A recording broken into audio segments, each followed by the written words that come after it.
গোস্বামীকে। তো কলিযুগের কি পরিস্থিতিটা হবে, তখন কিন্তু কলিযুগ সবেমাত্র শুরু হওয়ার দিকে, কিন্তু কলিযুগ শুরু হয়নি, তার আগেই মুনি ঋষিরা সেই প্রশ্নটা করেছিল। তো কলিযুগের কি পরিস্থিতি, ভাগবতের প্রথম স্কন্ধ প্রথম অধ্যায় শ্লোক নাম্বার 10। আপনারা সবাই এই ভাগবতের শ্লোকটা বলবেন, তারপরে আমি ব্যাখ্যাটা করে আপনাদের সামনে বিস্তারিতভাবে বলার চেষ্টা করব। হরি বল।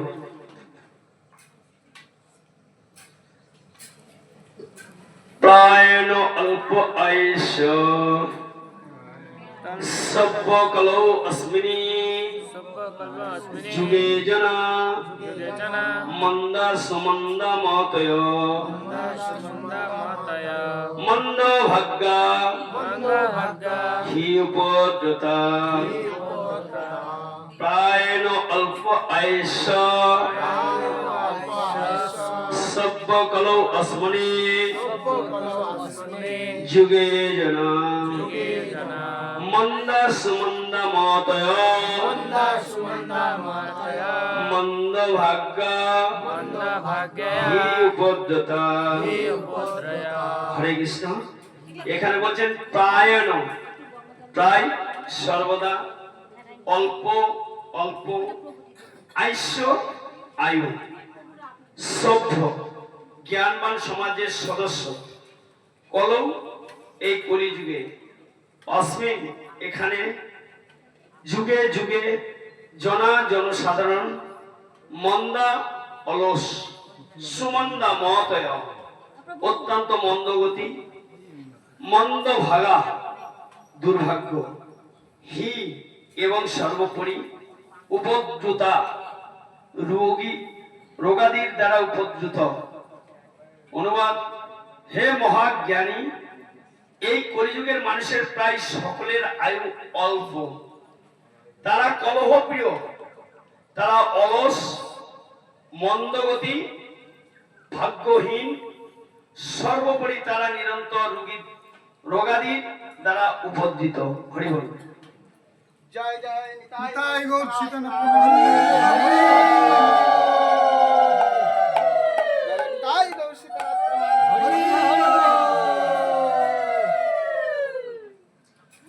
তাৎপর্য হচ্ছে ভগবানের ভক্তরা সর্বদাই জনসাধারণের পারমার্থিক মঙ্গল সাধনের জন্য ব্যগ্র থাকেন। নৈমিষারণ্যের ঋষিরা যখন কলিযুগের মানুষদের অবস্থা বিশ্লেষণ করলেন, তখন তারা দেখতে পেয়েছিলেন যে এই যুগের মানুষদের আয়ু হবে অত্যন্ত কম। কলিযুগের মানুষদের আয়ু অল্প হওয়ার কারণ খাদ্যভাব নয়, তার কারণ হচ্ছে অনিয়ম, অনাচার।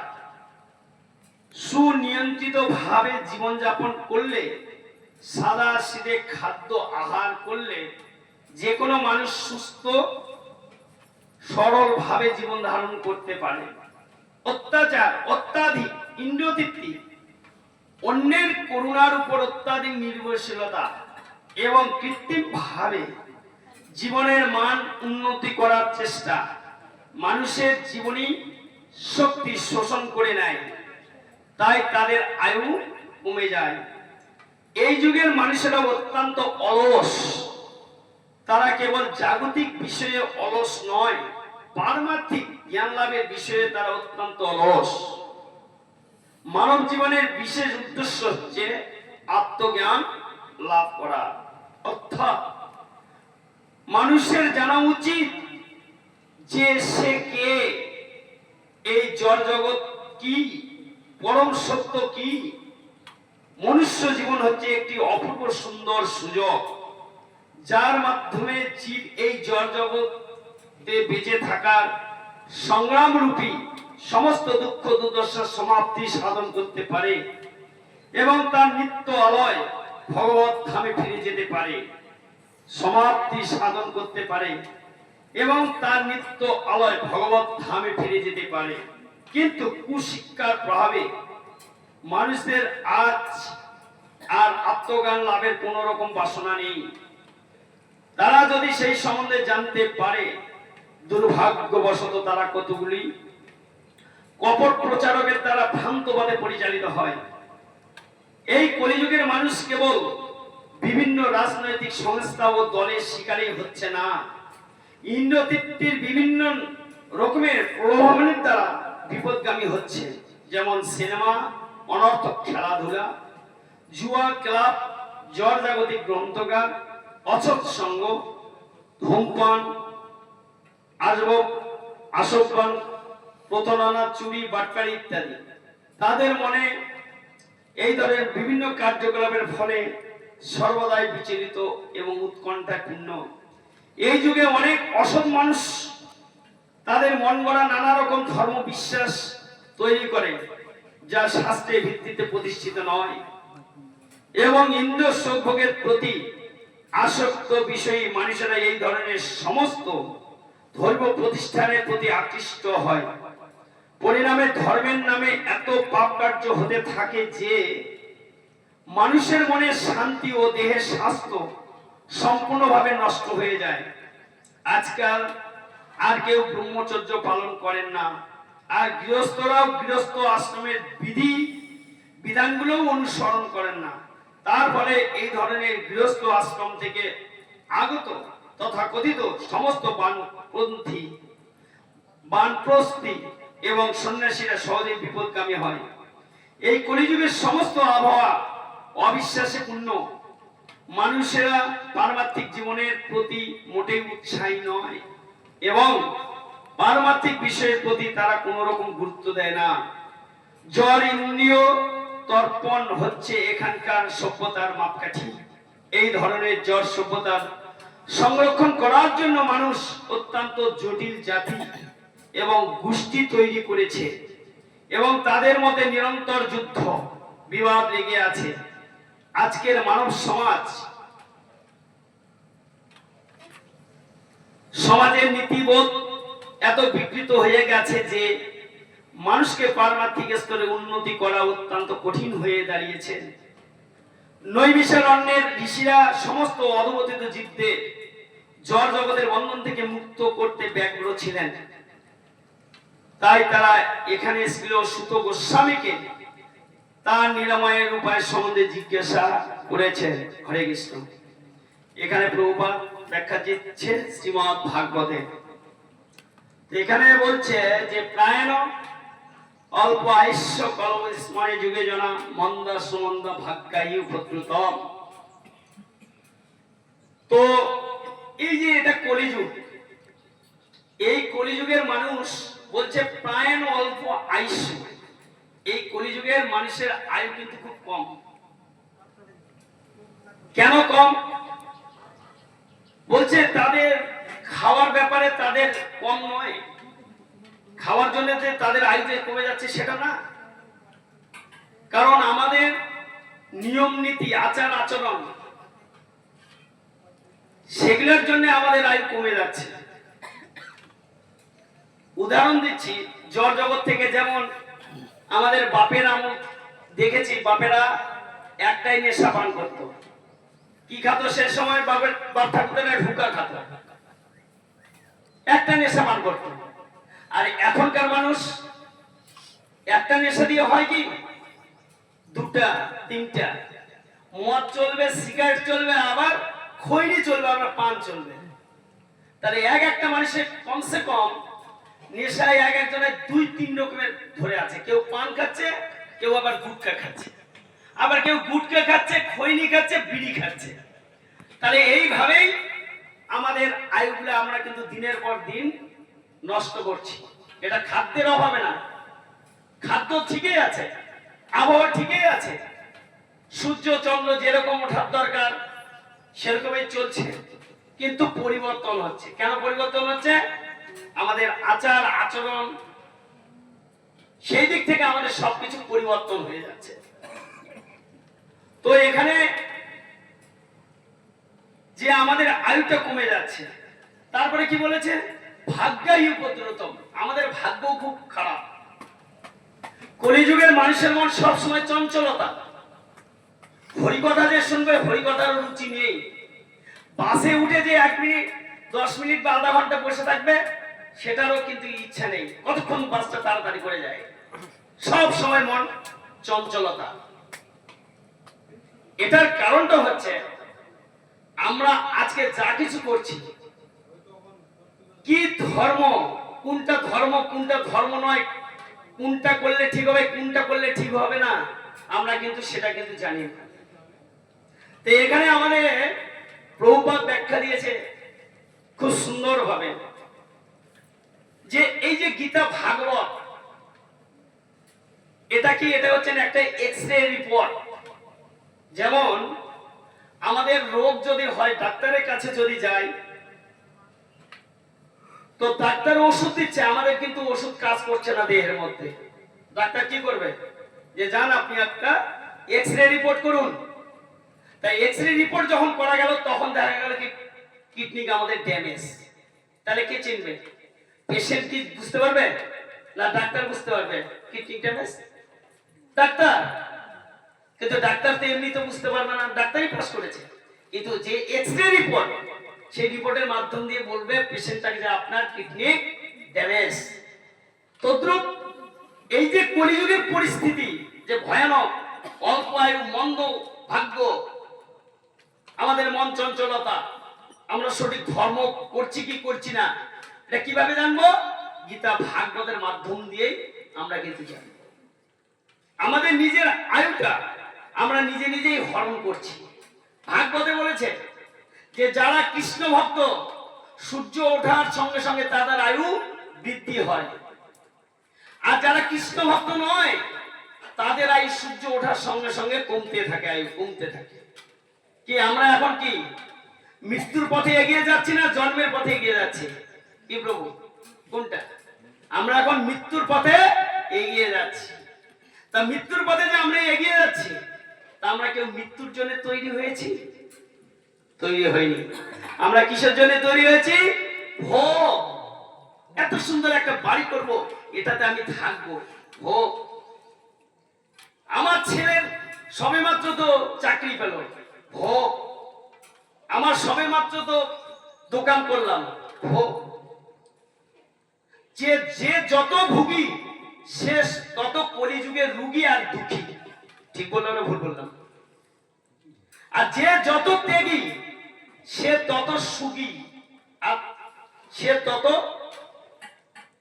আনন্দী। তা আমাদের এই ভোগ বিলাসের জন্য আমাদের আয়ু কিন্তু দিনে দিনে কমে যাচ্ছে, আর যত সমস্ত রোগ আমাদের শরীরের মধ্যে এসে প্রবেশ করছে। তাহলে আমরা জানবো কেমন করে? যখন আমরা শুদ্ধ বৈষ্ণবের কাছ থেকে এই হরিকথা আমরা শুনবো, গীতা ভাগবত শাস্ত্র থেকে জানবো, তখনই আমরা বুঝতে পারবো যে কি আছে আমাদের। যে গীতা, গীতা আমাদের ধর্মের বই নাই, গীতা আমাদের হচ্ছে ম্যানুয়াল বুক। আমরা কি খাবো, আমরা কার পূজা করব, ঘুম থেকে কটার সময় উঠবো, আমরা কিভাবে কথা বলবো, আমাদের কি খেলে আমাদের শরীরে ইনফেক্ট হবে, কি খেলে আমার শরীর সুস্থ হবে, একটু যে গীতার মধ্যে কিন্তু লেখা আছে। কিন্তু কেউ আমরা কি গীতা পড়তে চাই? গীতাও পড়তে চাই না, গীতাও শুনতে চাই না। আজকে যদি আমরা সবাই যদি গীতা পড়তাম, তাহলে আমাদের হিন্দুদের মধ্যে কোনো বিবাদ হতো না। আজকে দেখেন মুসলমান কয়জনকে মানতেছে? একজনকে মানতেছে, সর্বস্রষ্টা আল্লাহ। কি ঠিক কিনা? খ্রিস্টান কাকে মানে? যিশুকে মানে, একজনকে। যারা বৌদ্ধ ধর্ম পালন করে কয়জনে মানে? একজনকে মানে। যারা শিখ পাঞ্জাবি কয়জনকে মানে? একজনকে মানে। আর আজকে আমরা সনাতন ধর্মের লোক কতজনকে মানি? কে ভগবান আমরা কিন্তু কিছুই জানি না। বুড়ি পূজা করছি বলছে বুড়িটা ভগবান, কালী পূজা করছি বলছে কালীটাই ভগবান। আসল ভগবান কে, সেটা আমাদের জানতে হবে। এই ভগবান নামটা কে দিল? ভগবান কোথা থেকে আসলো, এটা জানতে হবে। সকালবেলা আমরা কার আরাধনা করব, কার পূজা করব, এটা আমাদের জানতে হবে। তা আমরা এই জড় জগৎ থেকে সবাই মুক্তির আশা করি। কেউ যদি মারা যায় সঙ্গে সঙ্গে আমরা বলি আমার বাবা যেন মুক্তি পায়, আমার বাবা যেন স্বর্গে যায়। আমরা তখন কি করি? শ্রাদ্ধ পিণ্ড বড় ধরনের করি, ষোড়শ শ্রাদ্ধ, বিড়ি শ্রাদ্ধ, বাৎসরিক ইত্যাদি করি। এগুলো দিয়ে কি আমার বাবা মার কিন্তু আত্মা শান্তি পাবে? প্রমাণ আছে। ভগবান গীতার নবম অধ্যায় 3 নম্বর শ্লোকে বলছে, অশ্রদ্ধা ধানা পুরুষা ধর্মস্য পালন্তা অপ্রাপ্য মম নিবর্তন্তে মনুষ্যপত্ত সর্বস্ব। অপূর্ব কথাটা লিখেছে এখানে গীতায়, আপনারা বিচার করবেন কথাটা কি লিখছে। গীতার নবম অধ্যায় 3 নম্বর শ্লোক, অশ্রদ্ধা ধানা পুরুষা ধর্মস্য পালন্তা অপ্রাপ্য মম নিবর্তন্তে মৃত্যু সংসার বর্তন্তি। আমার প্রতি যা শ্রদ্ধা হয়নি, ভক্তি হয়নি, একটা দিন আমার উপবাস করেনি, সে আমাকে কখনো লাভ করতে পারবে না। জড় জগতে বারংবার পতিত হতেই হবে। তাহলে বাপের শ্রাদ্ধ করলাম, পিণ্ড দিলাম, গয়া করলাম, উত্তর হয়ে গেল কি?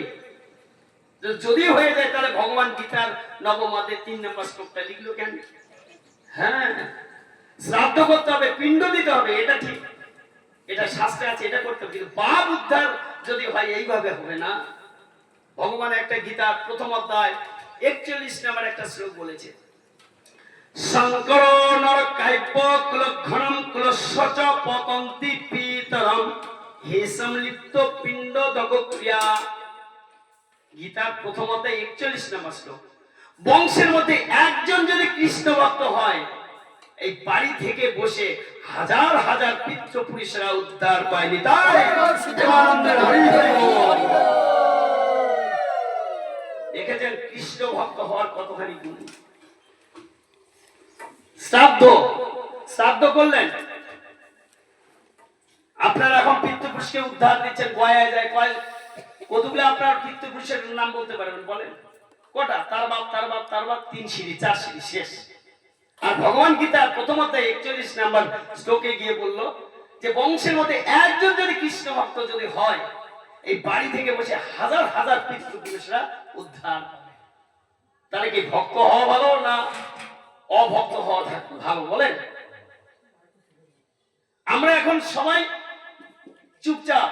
যখন কেউ মারা গেল বাবার প্রতি, তখন আমাদের শুরু হয়ে গেল বাপটা আমার কেমন করে উদ্ধার পায়। কি উদ্ধার পাবে?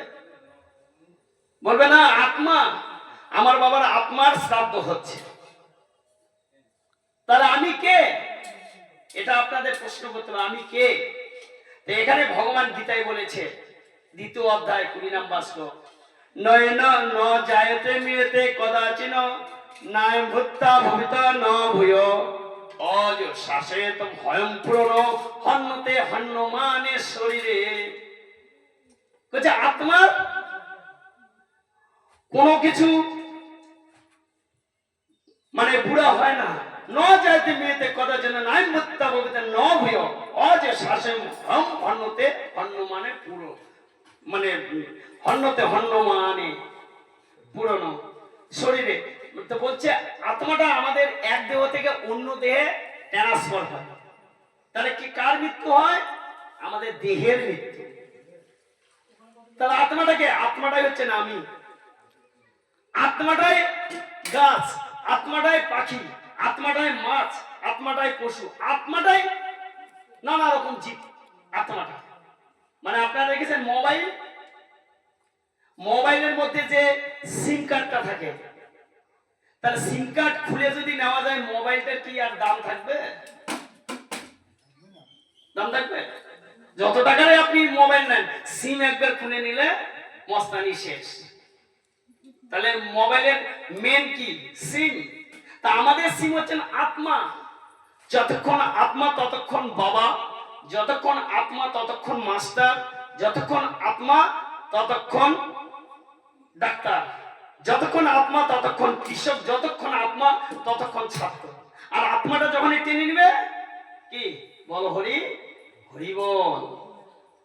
তাহলে মেন হচ্ছেন আমাদের জানতে হবে স্বাস্থ্য সম্বন্ধে আমি কে। এখানে গীতায় বলেছেন আমি হচ্ছেন আত্মা। তাহলে এটা কি? দেহটা বলছে এটা যে মোবাইলের যেমন কভার থাকে না, সিমের যেমন কভার গোটা মোবাইলটা, তাই এটা হচ্ছেন আত্মাটা